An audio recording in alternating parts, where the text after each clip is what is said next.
business is coming back to the United States so that they don't have to pay tariffs. And I think also because of November 5th, the election. Really has been killing Tesla, killing all automakers. Impact has been extreme. I mean, I'd like to put it in context here. The first Trump administration. It might sound like something out of science fiction, but it's now reality. Two of the biggest names in the American auto industry, Tesla and Ford, have moved major parts of their production across the northern border to Canada. This shift hits directly at the core of America's industrial identity. The Ford Super Duty, once celebrated as the pinnacle of American-made trucks, is now being built in Oakville, Ontario. At the same time, Tesla's next-generation 4680 battery, long considered key to US clean energy leadership, is being produced in Quebec. It's powered by low-cost hydroelectricity and backed by a massive $1.2 billion incentive package. Meanwhile, in the US, the picture is starkly different. Once busy factories in Michigan and Ohio sit silent. Gates are locked, dust gathers in empty parking lots, and land for sale signs have replaced the crowds of workers who used to line up every morning. Communities that lived and breathed steel and grease for generations are now left looking at empty workshops, wondering how something they once thought unimaginable has come to pass. And from Detroit to Toledo, a single question echoes. Why are American-branded vehicles being built in Canada while American workers are being left behind? For many Americans, losing auto production to Canada is frustrating enough, but the numbers behind the story are even harder to accept. The 25% tariff introduced during the Trump administration was supposed to protect American jobs. Instead, it's added steep costs to every vehicle produced. What was meant to be a competitive edge for the US auto industry has become a financial burden. Ford alone expects to lose $2.5 billion in 2025, with nearly $800 million gone in just the second quarter, directly due to tariffs. Tesla hasn't been spared either. The company's financials show a $300 million cost jump in a single quarter. After a high-profile White House event dubbed Liberation Day, Tesla's stock plunged, losing up to 20% of its value, a sharp hit to investor confidence. But while Wall Street was rattled, Main Street was devastated. For everyday Americans, buying a new car is quickly becoming out of reach.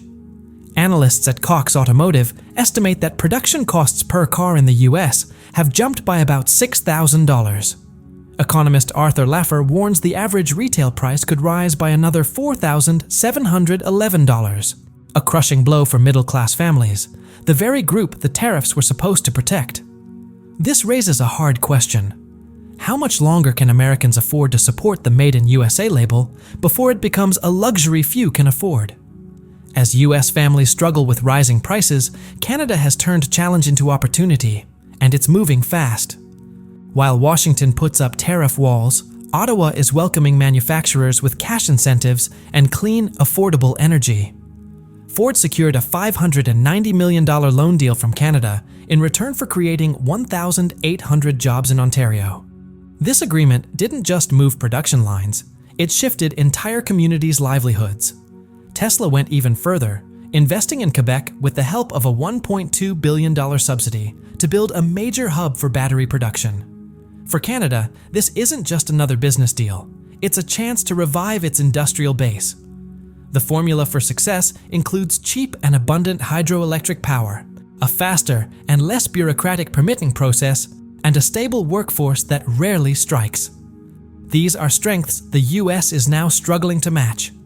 The result is a sharp and painful contrast. As factories in Michigan and Ohio go quiet, towns in Ontario and Quebec are buzzing with hiring signs. In America, workers head to unemployment offices. Across the border, job fairs are packed. For many US workers, the emotional toll is just as deep as the economic one.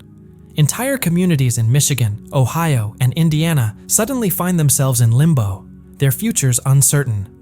What once felt like a solid economic foundation now feels like a betrayal. Car buyers are feeling the squeeze too. With prices surging, many middle-class families are shelving plans to buy new vehicles. Midwest dealerships are growing eerily empty, and the frustration is mounting. For many, this isn't just about money, it's about pride.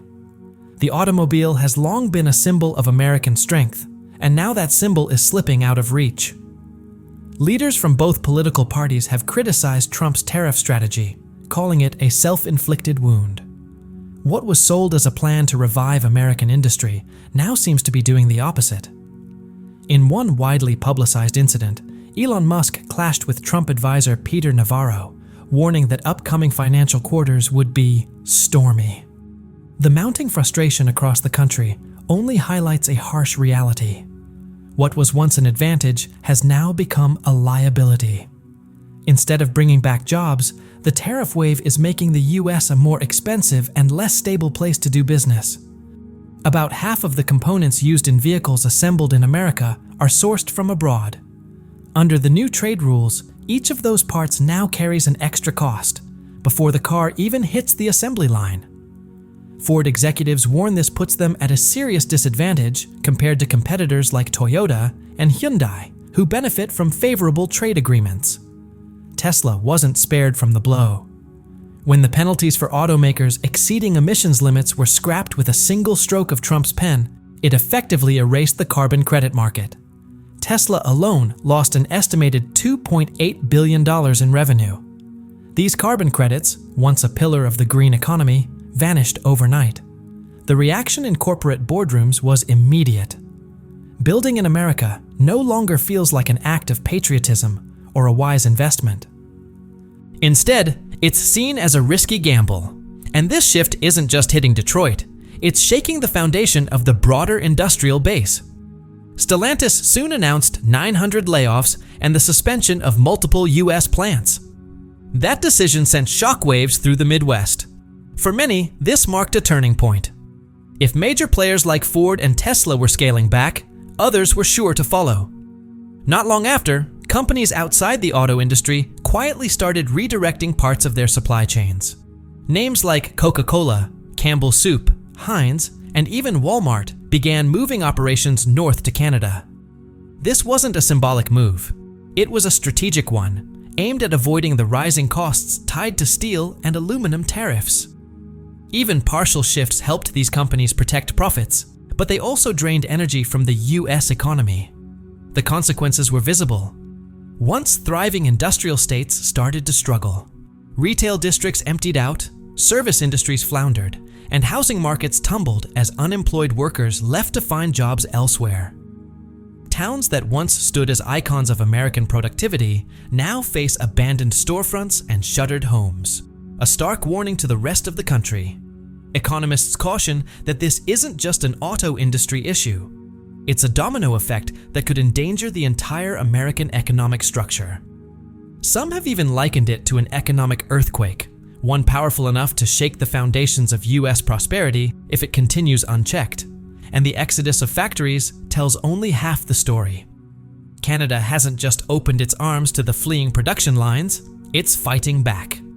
In response, Ottawa launched a series of carefully measured trade counterattacks, all within the legal framework of the USMCA. What was intended by Washington to be a bold show of dominance has now turned into a more balanced, two-sided battle. Prime Minister Mark Carney made it clear, if the US embraces protectionism, Canada will respond in kind. Canadian workers, he said, would not be left to bear the brunt of America's economic decisions. This was more than a tough statement. It was a declaration that Canada no longer accepts being treated as a junior partner in North America's economic relationship. For the US, the timing couldn't be worse. The administration now faces rising anger from laid-off workers and frustrated consumers who can't afford the soaring price of new cars. Meanwhile, US exporters are caught in a double bind, hemmed in by a weakening domestic market and increasing resistance abroad. The pressure isn't just economic anymore, it's political. Governors are demanding support. Lobbyists are warning of a long-term exodus of capital. Globally, the shockwaves continue to spread. Canada's firm stance has shown the world that challenging Washington doesn't mean collapse. In places like Brussels, Berlin, and Tokyo, decision-makers are quietly reconsidering their own strategies. Could symmetrical retaliation be more effective than ongoing concessions? What started as a regional trade dispute is now being viewed as a potential global precedent. The irony is hard to ignore. The USMCA, crafted to reinforce America's leadership in North America, is now being used against it. By leveraging the agreement's legal tools, Canada hasn't just protected its interests, it has also exposed vulnerabilities in US trade policy. This moment marks a turning point. It shows that America's allies are no longer content to play by its rules without question. The Tesla-Ford episode was never just about two automakers. It's part of a much larger picture, one that reveals a great industrial power slowly unraveling. The movement of production overseas stands as a warning.